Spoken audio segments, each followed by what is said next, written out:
প্রতিদিন বৈঠক করছে কয়েক ঘন্টা ধরে। অনেকগুলো বিষয় আছে যেগুলো আমরাও ঠিক বুঝি না, যে তারা যেগুলো করতে চান। তো এইগুলোকে বাদ দিয়ে যে মৌলিক বিষয়গুলো আছে সেই বিষয়গুলো সমাধান করে আমার মনে হয় অতি দ্রুত যে নির্বাচনের একটা মোটামুটি ধারণা পাওয়া গেছে আমাদের লন্ডনে তারা কেমন সাহেব এবং আমাদের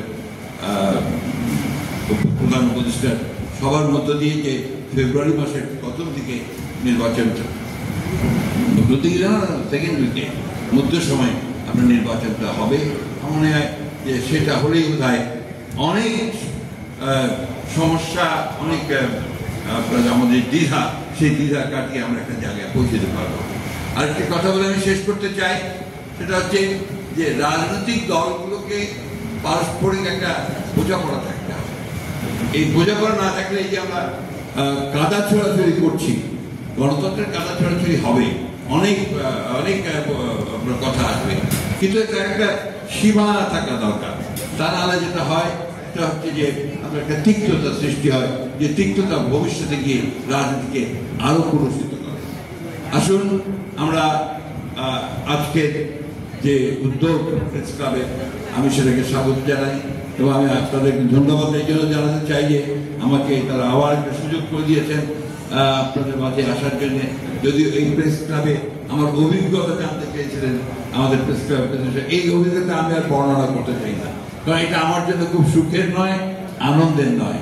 তবে এটাকে আমি ওই সময় স্বাভাবিক মনে করেছি যখন আপনার গেটের বাইরে যাওয়ার সঙ্গে সঙ্গে আপনার এই লোহার বড় বড় হাতুড়ি দিয়ে গাড়িটাকে পেটানো শুরু হলো। আমার তখন এই মুহূর্তে বলছে যে আর বোধহয় জীবন্ত অবস্থায় ফিরে যেতে পারবো না। যাই হোক, ফিরে আছি, আপনাদের সঙ্গে দাঁড়িয়ে কথা বলছি। আমরা যারা গুটিগত সৌভাগ্যবান, যারা আমরা এখনো বেঁচে আছি, কথা বলার সুযোগ পাচ্ছি, আমাদের দায়িত্ব হচ্ছে এই যে আমার বোন কথা বলতে হবে, বলেন ওনার কান্নাটাকে আমরা কি করে বন্ধ করতে পারি। আমরা সেই শিশুটিকে আমরা কথা বলতে, উনি ছবি দেখালেন আপনার আমাদের যে শহীদ হয়ে গেছে। আরেকটা ছোট ছেলে কালকে আমার কাছে এসে হঠাৎ করে এসে আমাকে জড়িয়ে ধরেছে, ওর বয়স 6-7 বছর হবে। বলছে আমার মাথাটা না, খুলিটা নেই, খুলিটা প্লাস্টিকের, অর্থাৎ গুলিতে তার মাথার খুলি চলে গিয়েছিল। পরে ডাক্তার সাহেব সেটাকে প্লাস্টিক দিয়ে আর্টিফিশিয়াল খুলি তৈরি করে লাগিয়ে দিয়েছে। এর চেয়ে বড় ত্যাগ আর কি হতে পারে? আমি আসলে ওই জন্য মাঝে মাঝে একটু ইমোশনাল হয়ে পড়ি। এটার প্রাইস যেটা আমরা পে করেছি, এর যদি আমরা সঠিকভাবে দাঁড়াতে না পারি তাদের সামনে, ওই শিশুদের সামনে, আমার বোনের সামনে, মায়ের সামনে, তাহলে আমরা এই জাতির সঙ্গে নিঃসন্দেহে একটা বড় প্রতারণা করব।